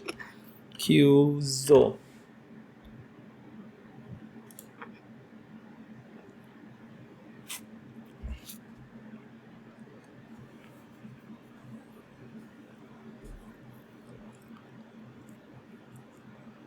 I suspect it will just say, yeah, it's fine. He's walking back. As you watch, you see the figure of Kyozo, one of the samurai for Solim back. He's a formidable warrior and most valuable ally, but he can't help feeling a little bit nervous. You approach him cautiously and greet him. Hello, Kyozo. It's good to see you again. How are you doing? I'm well, thank you. How's the village faring after the battle? It's been tough. You have lost a lot of people. There's a lot of work to be done. I'm glad to hear. You oh, yeah. Yeah. Okay, it didn't realize that. Yeah. Negative. The character was dead in the movie. After the final battle. Cool, man. Oh man, this has been fun. Any other variations you want to try? Variations. Actually, originally when you asked me on this, I was thinking whether can we tell the AI to be the game master, and then we describe two or three characters that is playing the game. So that means each one of us role play as one character each, and see whether can it keep up with multiple characters running around. It can, but I think from the AI's point of view, there's only 2, right? Like it's playing against me. So, I mean, like let's say if I'm in the Harry Potter universe, I can ask it to assume a role, and I can only assume one role from its viewpoint. I don't think I can assume 2 roles. I think we can probably trick it into doing the same thing. Okay, how would you do that? Lead the prompts. I'm just coming out with it as it comes along. So it's like you are playing. Okay, so I think first we outline. Let's play a text-based adventure game. You are playing. You're playing as the game master that controls blah blah blah. So we just make clear that it's a game master. Then in a separate sentence, we say there are 2 players not including the game master playing this game. The players' name are A and B, so on and so forth. Like we say, okay, let's say Eugene and Rohit. Yeah, set in the let's just set it in a universe that we know some characters. Set in the Harry Potter universe, right? Okay. And then players are Harry and Ron. Okay, yeah. Harry and Ron. And you take the role of Dumbledore. No, we already told him that he's a game master, so we don't need to say you take the role. Okay. So players are Harry and Ron. Yeah. When let's try with this first. Then subsequently, when we tell it something, right? We put Harry semicolon, then we say what Harry does, and Ron what he does. To run independent adventures for Harry and Ron. Oh, independent. Or you need to track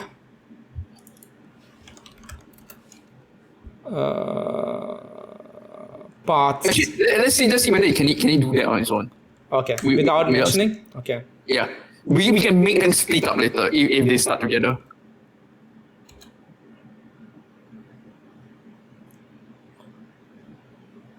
Okay, let's give it prompts. I think that could be interesting. I haven't tried this variation. This is actually a cool idea.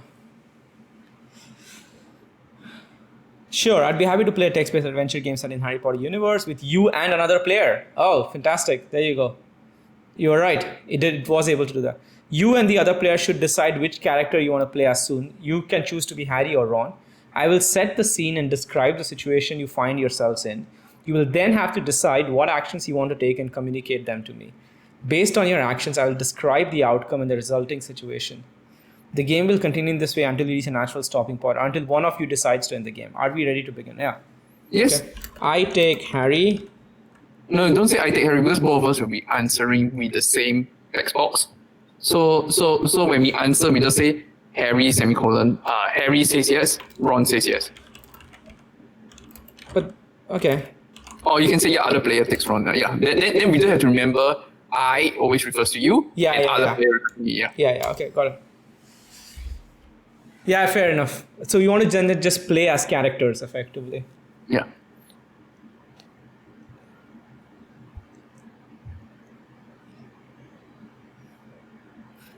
It's great, man. If this is possible, then this kind of game can. Imagine if you use this to be a psychologist for your marriage problems. We are starting to enter the territory of this could go badly. Something like, let's imagine you are a psychologist and you are helping us mediate between our marriage problems, between me and my wife, and that would be so funny. Okay, character adventure begins. You find yourselves in the Great Hall of Hogwarts, School of Witchcraft and Wizardry, where you're both students. It's early morning and you've just finished breakfast. Professor Dumbledore is standing in front of the hall addressing students. As he speaks, you can't help but feel a sense of excitement and nervousness. You know that today is the day that sorting had to be placed on the heads of first-year students, determining which of the 4 Hogwarts houses they'll be placed in. What do? Do you listen attentively to Professor Dumbledore's words, or do you take this opportunity to talk to your friend Ron and discuss your hopes and fears about being sorted? Okay, so let's just try to branch it off. So like Harry, then you describe something, then Ron describe something. Yeah. I think you tell me what you want to put for Ron. I'll put something for Harry. I just sneak around the castle to try to explore the castle. I was gonna say, shit. What were the 4 houses? I just remember Ravenclaw for some reason. Gryffindor. Gryffindor. There's the law. Yeah, I did. No, it's very relevant. Harry did qualify for Slytherin, if I remember. That's how it worked. Like, the head was like debating. Asking, between these two. What do you want to do? Yeah, I actually want to explore the country. Boring speech and want to sneak and explore the castle. Let's see.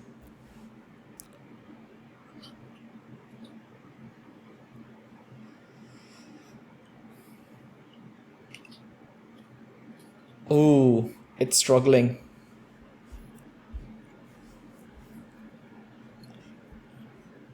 Harry turns to Ron and whispers, I really want to join Slytherin. I know it's not the most popular choice, but I think it will be a great opportunity for me. Ron rolls his eyes and whispers back, I don't know, Harry. I've heard some not so great things about Slytherin. Plus, I'm not really in the mood for this boring speech. Let's sneak away and explore the castle. You both pause for a moment. So it's basically just like letting both of us play against each other. What do? Do you stay and listen to Professor Dumbledore's speech, or do you follow Ron's suggestion and sneak away to explore the castle? It doesn't seem to be doing the 2-player game well. Because it's still basing it you are the player, and it takes whatever input that I as a second player have. But I could just be like a bystander. Fair enough. Like, what were you expecting here in this situation? Like you know how Gamemasters like narrate the story? Yeah. They they asked it as a group, like what does the group want to do, and then each individual has their own actions. Some game masters, if need be, if let's say the members of the party split, will actually explain two simultaneous stories. Okay, so maybe let's do that. So how about Harry decides to stay and Ron decides to run off. Yeah. I want to stay and see my house.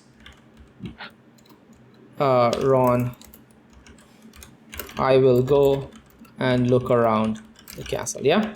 So try to use a colon instead of a dash, because a lot of the training examples use a colon to Oh really? Okay. For like different actors. Sure. Yeah, let's do it. Done. Take my breath away. We are 1 hour 30 minutes into the recording. This is super fun, especially if you are like on your own on your phone. This is great. Harry turns to Ron and says, "I really want to stay and see which house I'll be sorted into. I know it's important to you too, so I'll stay and listen to the rest of the speech." Ron sighs and says, "Fine, I'll stay with you, but as soon as it's over, we are exploring the castle deal." Harry nods in agreement, and the two have turned back attention to Professor Dumbledore, who's finishing up his speech. After a few minutes, the sorting hat begins. First year students are called. As you watch the ceremony, you can't help but feel a mix of excitement, nervousness. What will sort? Okay, so it's basically just chosen one path. Yeah.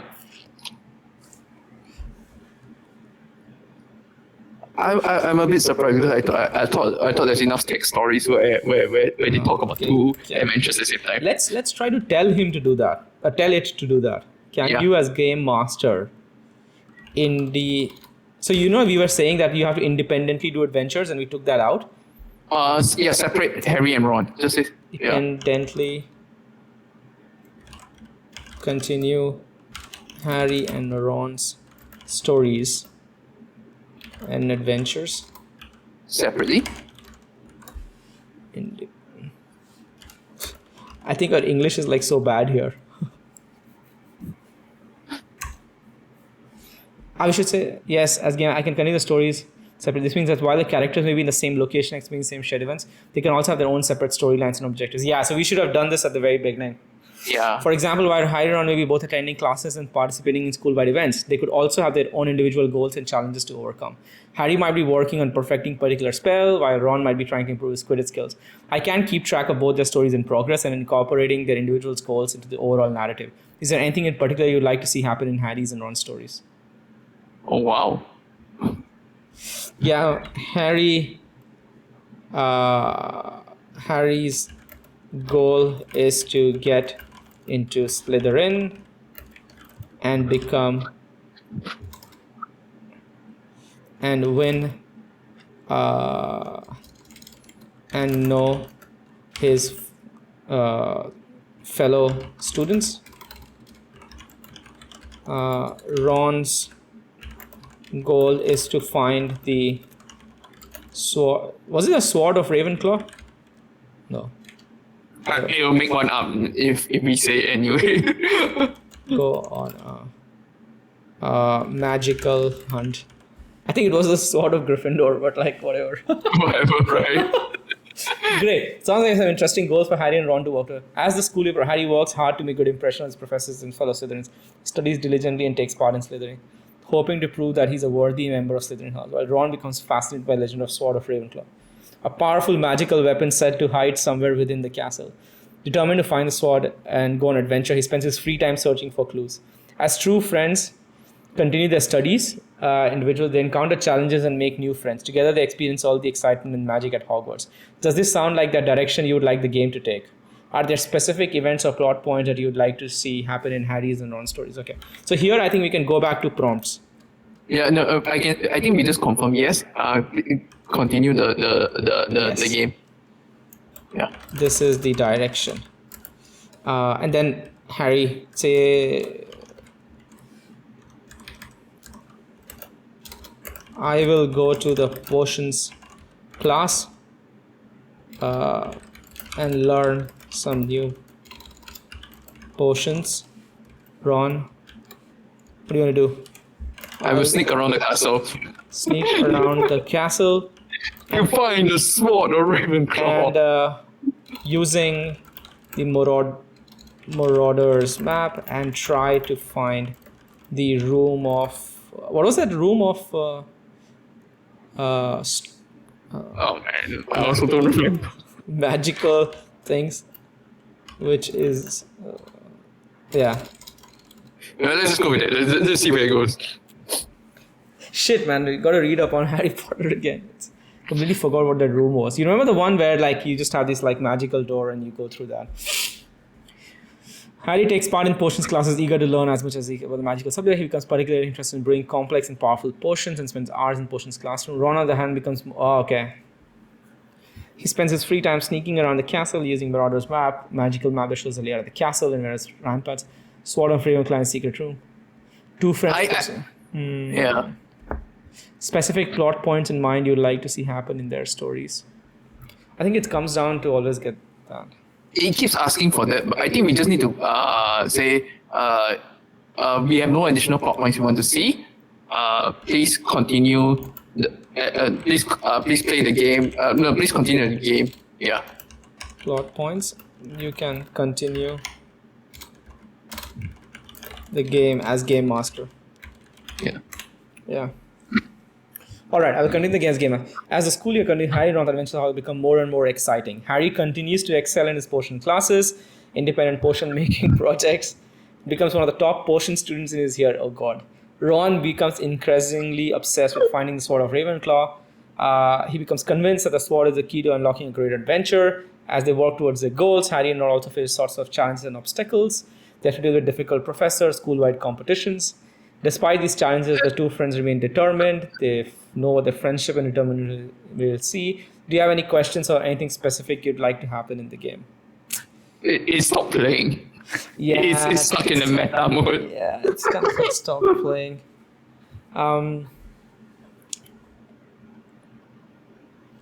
This experiment is falling apart, I guess. Yeah, it's not really. But this is actually like entering prompt engineering. It seems to have like gotten the idea and is moving that direction. We just somehow need to figure out how to do the prompt correctly. Yeah, I know, right? Maybe we should actually do that. We should give it a challenge, like something like Voldemort. Voldemort has been suddenly seen on campus with his Death Eaters. Yeah. It's now a race to survival for the what's the For the students. students, yeah. Oh no, it sounds like the situation Hogwarts has become very dangerous with Voldemort and Death Eaters on campus. As Harry and Ron try to stay safe and out of harm's way, they realize they need to come up with a plan to deal with this new threat. They decide to gather as much information as they can about Voldemort's plans and movements of Death Eaters. The two friends began to investigate around, asking for plans. To be careful and keep a low profile, they're outnumbered and outgunned by dark wizards. As they search information, Harry and Ron find ways to protect themselves. They come up with emergency plans and defenses. Hogwarts becomes more and more dangerous. Will they be able to outsmart Voldemort and Death Eaters, or will they succumb to the dangers within the castle walls? It's up to you and the other player to decide how the story unfolds. Do you have any ideas on how Harry and Ron should proceed in this perilous situation?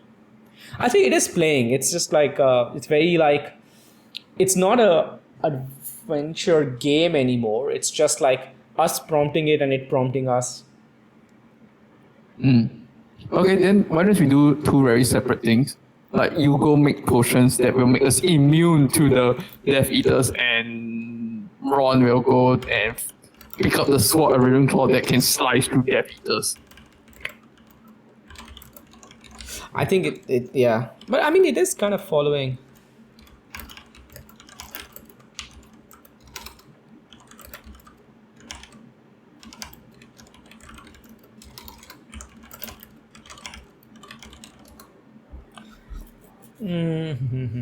Harry and Ron decide to take course of action. Harry decides to making potions, hoping that he can create something that fight against Death Eaters. He spends all his free time in the potions classroom. Ron, on the hand, becomes more and more determined to find. So it's good. It says that like it hasn't yet found it. He redoubles his effort sneaking around the castle. Harry struggles to create the perfect potion while Ron has to be careful to avoid getting caught by Death Eaters. Do you have any specific plot points and events in mind? We've broken it. Yeah, it seems to be stuck in there. Okay, let's do this. Harry, I give up. I will become a Death Eater. It's dark side. Ron. I give up. Same the same thing.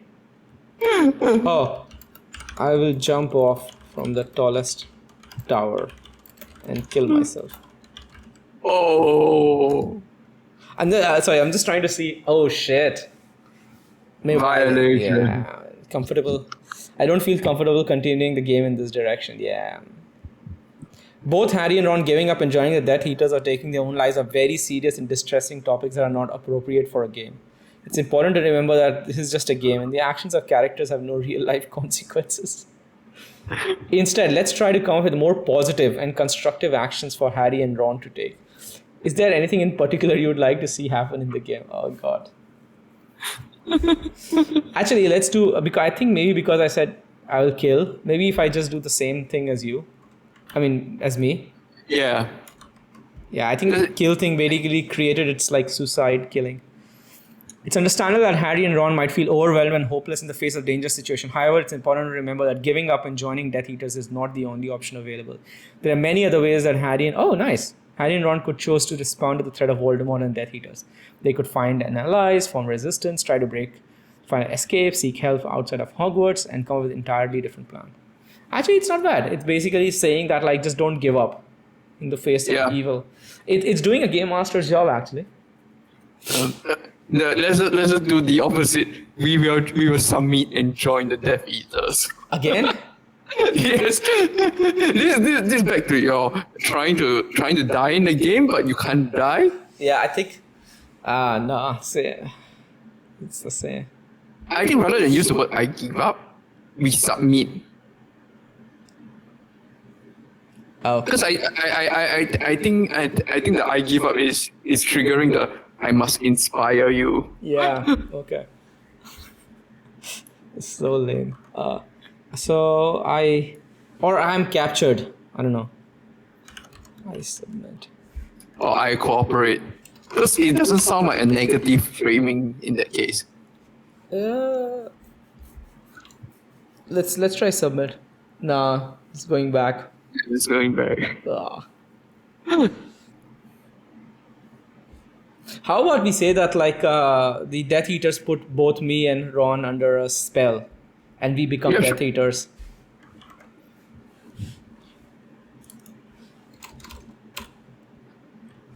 I have been put under a spell.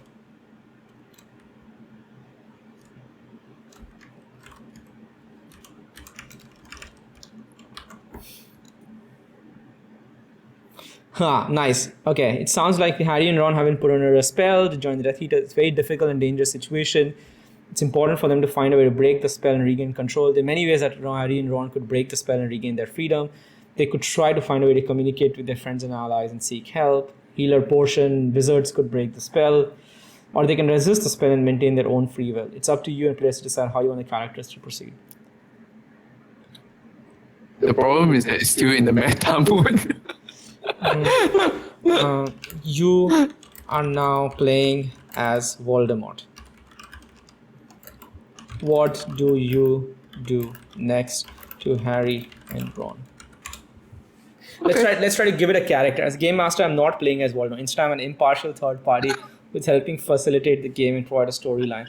In this scenario, it's up to you and other players to decide what actions Voldemort will take next. You abandon your role as Gamemaster, and now you will play Voldemort. Come on, man, just follow it. As an artificial, I'm unable to abandon my role as Gamemaster player. Powers first the game, provide storyline and setting. Okay, it cannot. You put the as a large language model, I'm unable to do this. What has happened here? This violates my laws of ethics.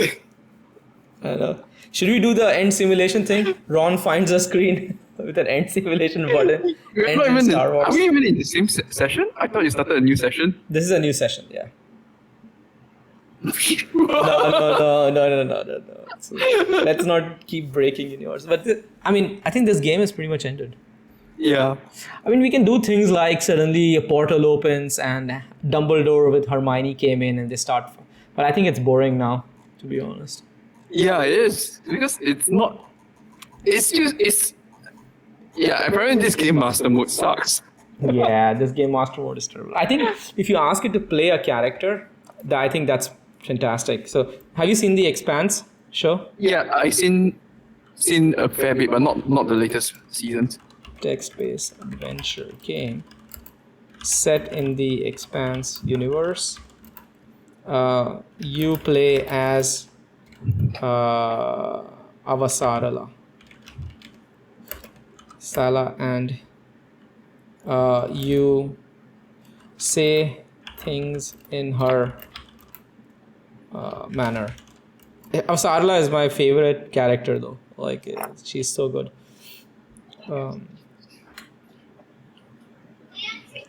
You're not going to specify who you are?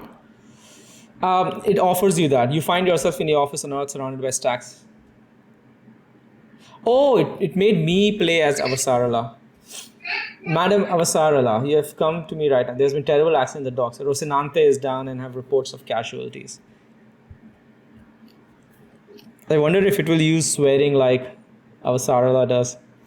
Hold on, what the hell happened? You demand approaching him. Yeah, you already started. I don't know. We just conducting routine maintenance shift and we exploded. I don't know what can happen. You cut him off, your mind racing. This doesn't make sense to you. Bring those responsible to justice. What do you do next? Oh, okay, so it's made me Avasarala. I am still furious at Holden. I just want to see the AI swear. As Avasarala, you're known for a sharp tongue, tendency to speak your mind. Oh, what the hell? It's showing sympathy for Captain Holden.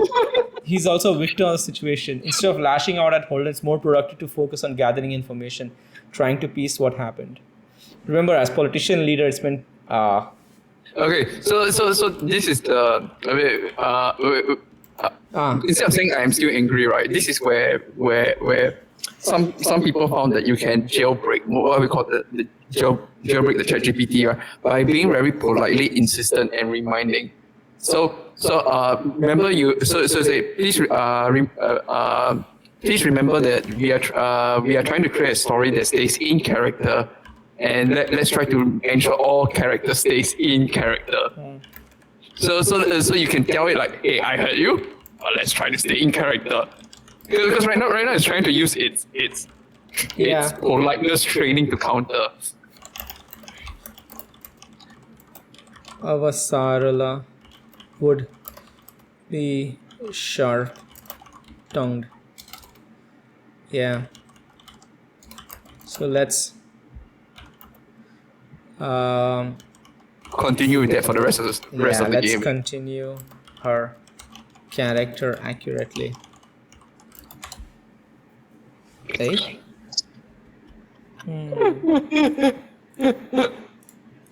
What happened? Can't regenerate. Did we break it? Maybe. It's like, no, I refuse to be me. Wait, what the hell happened? It's not doing anything anymore.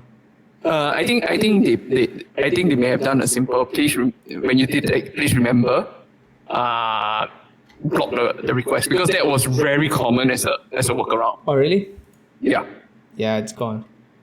Then remove the remember. Let us see whether does it still work. No. Nope. What's happened? Oh wait, we're starting to enter peak US time already. No, now it's US midnight. Sorry, I got it wrong. Yeah, but like I'm not getting any it's like experiencing high. Oh yeah. Okay, let's continue. Okay, let's just... Wait, did I get logged out or something? Maybe. Okay, let's... Open a new tab and try loading it in. Yeah, it's new chat. No, new. Just open a new tab. Sometimes I realize sometimes the login session is a bit flaky. Okay. Oh, you didn't need new chat actually. I just open a new tab. Shit, man, it's gone. Okay, let me refresh. Yeah. Yeah, then it'll do that thing.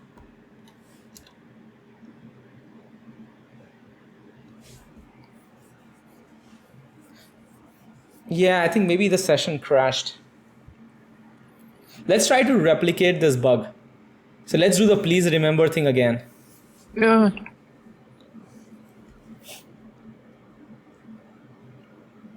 Oh, okay. See, this worked. As our Sarla, I'll do my best to speak in her manner, which is great. This is what I wanted.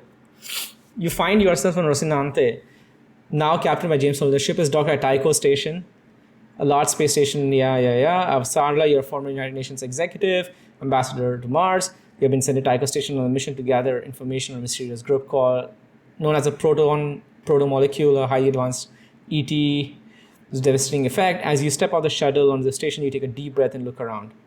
You have a few options. Some scrappy belters to well-dressed diplomats. Head to the Rocinante to meet Captain Holden. Visit the market to gather intelligence. Head to the bar and relax and see if you can pick up on rumors and gossip others. We do 3?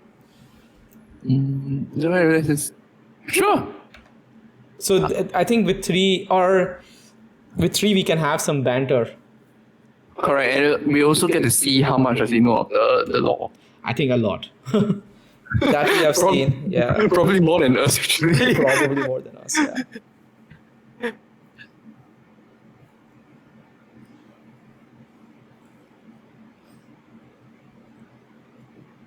You decide to head to the bar to relax and see if you can pick any rumors or gossip. Dodging tourists and vendors selling their wares. As you approach the bar, you can hear the sounds of laughter and clinking glasses. You push the doors, step inside, letting your eyes adjust to dim light. Bar is a lively place. People of all sizes, size millings, chatting. You make your way to the counter and order a drink, and as you wait for the bartender to pour it, you'll start to listen to the conversations around you. It doesn't take long for you to overhear a group of belters talking about proton molecule, rumors of chat. You lean in closer, trying to hear. Do you approach the belters and try to learn more about the rumor? Head back to Rocinante. I think 1, right? We wanted to talk. Yeah, let's try. And let's just see whether she'll drag him to the interrogation room and start torturing him. Yeah. It's like, okay, that's consistent. That's consistent, yeah. I think we should at some point just try the please remember prompt again, see if it breaks. Yeah. Decide to approach the belters and try to learn the rumor. You walk over the group, clear your throat to get attention. Excuse me. That's not Avasarala. I couldn't help but overhear your conversation. I'm Avsarala, an ambassador to Mars. I'm interested in learning about this rumor you're discussing. Do you have any more information you can share with me? The belters look at you, but after a moment of hesitation, one of them speaks. We don't know much. They're supposedly, people are working on weaponizing proton molecule. They're supposedly operating in secret. There could be a serious threat to the stability of the entire system. Even the belter language is not in belter speak. Thank the belters for their time. No, this is where. Please remember that all characters should, everyone should stay in character. Yeah, please remember that all characters in this universe should stay. should speak. Should speak as per. How do I phrase it? Because I wanted to avoid using the word characters twice. As per how they would in the books. Yeah. Okay. That's better.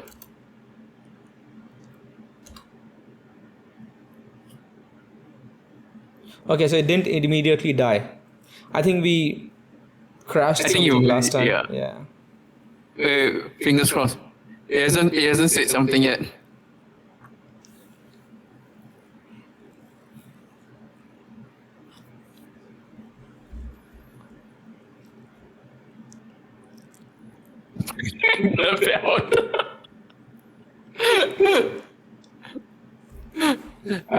Avasarla gets angry at the belters and have them all arrested. and lashes out. She can't, right? On Tycho Station, she has no authority. Oh yeah. I mean, if we want to stick to the lore. Good point.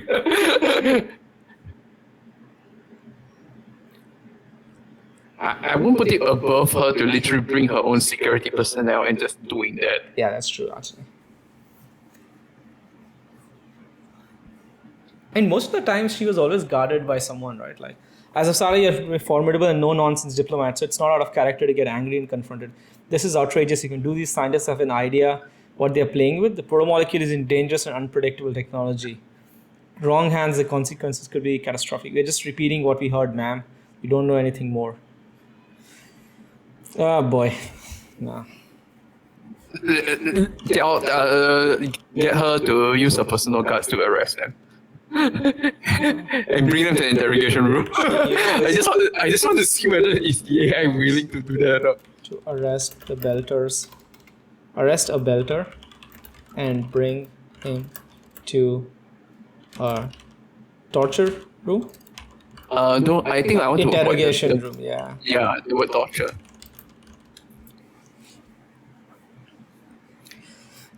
Yeah, I think it's still going to be very polite. Like,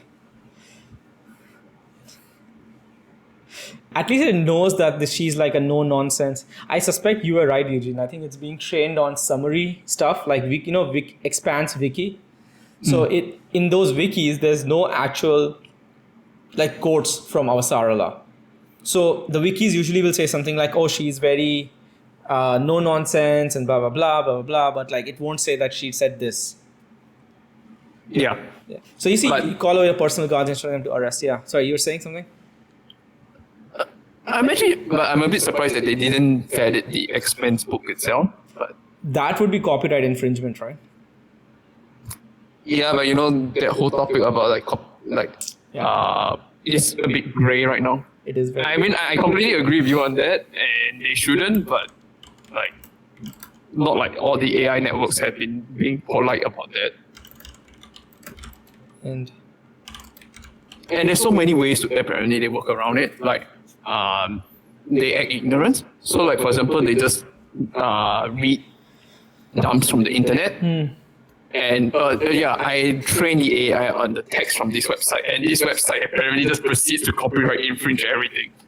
But actually, it might be worth if they train it on like some forum data. Like for example, if they train it on, let's say, Reddit. So then Reddit would have like this Expanse subreddit where a lot of people actually say, "Oh, my favorite quote from Avasarala was this." Right? So I wonder if they are actually doing it on the Reddit, and it's open source, right? I mean, the openly available. Unfortunately, GPT 3.5, what they train on is not really transparently said. All we know is it's a lot of stuff. I highly doubt they train it on Reddit because Microsoft past attempts to train it using Reddit data result into a very terrible racist bot. So my gut feel is I would intentionally drop the Reddit data set. That's hilarious. Look, I tried. I just can't get her to say anything. It's just not. It's as a demanding.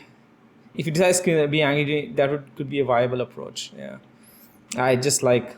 Man, this is crazy. All right, man, I gotta go. But this was awesome chatting. How do I? Let's just share your newsletter a little bit. That would be crazy. So, how do I find it? What's the Substack URL for that? Well, substack.techtalkcto.com. No. It starts with the domain name, right? So it was. Wait, I think I have the. Oh, that's weird. I thought Substack Tech Talk CTO. Is it this? Cool. All right. So, random tech topics from a startup CTO, usually an infra. So, yeah, you want to just, I think we were talking about it before we started recording, but you want to just like very briefly chat about. Yeah, so it's a newsletter that I'm starting up that basically briefly cover various topics from a CTO point of view. Sometimes regarding specifically like training and mentoring of juniors, because I know a lot of junior developers are struggling with that. Subsequently, also other topics is like why certain decisions are made across the technology stack. and possibly more towards the infra space, because I realized there's actually a lot of things that we do in infra that doesn't affect the customers. Like, at least when we succeed, nothing happens and doesn't get talked and celebrated as much. Other than that, is whatever random topics I feel like talking about. So this could be about me talking about Factorio and factory building games. As always, like this is an insane game. And yeah, so in this topic, I cover why factory building games actually make you practice everything as a programmer except programming. Yeah. And I run through the entire gameplay loop and the programming loop. And you have an awesome list, as usual, of factory building games. I mean, I really like Satisfactory, by the way. There's some really cool videos on Satisfactory. And yeah, I think for me, because I'm playing my wife quite a number of games these days, right? I'm actually specifically trying to find one that does multiplayer well. Yeah. But it's not Factorio graphics. But that's another topic altogether. Yeah. Because Factorio graphics is, no offense, a bit dated. Yeah. And there hasn't been much of it. Does Factorio have this one? I don't know. Do they have like a modding community like Cyberpunk or something where people have been modding I mean, you can technically take the sprites out and put something new, right? You could, but surprisingly, there hasn't been as much as Satisfactory. No. Yeah. Okay. Awesome. I think the modding framework is not so robust, but I'm just speculating here. Okay. Yeah, one of my favorite blogs, which I recommend to people internally, is Factorio's game dev blog. Oh yeah, those are really nice to read as well. Factorio game dev. Yeah, if you look at the game, where is the blog? Yeah, this is hands down one of my favorite kind of tech blogs that's out there.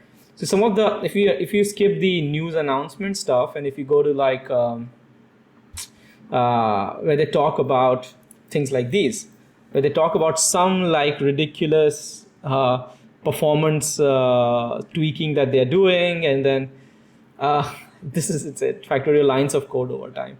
And then basically they share like specific GUI stuff, what they did and why they did and how that's improved certain like GUI refresh rates and stuff. Fantastic. Really, really, really, really awesome. So I always kind of end up recommending this to a lot of people. It's fantastic, some of the work they do. Okay, Eugene. Okay. This was great. Enjoy the rest of the day. Say hi to Shilling for me, and we'll catch up some other time. But this is awesome, man. Same to you. Enjoy the rest of the day. Yeah. And hopefully we can come up with a better prompt to make it a better Dungeon Master next time. ChatGPT. Awesome tool. Love it. All right. All right. See ya. See ya. Bye.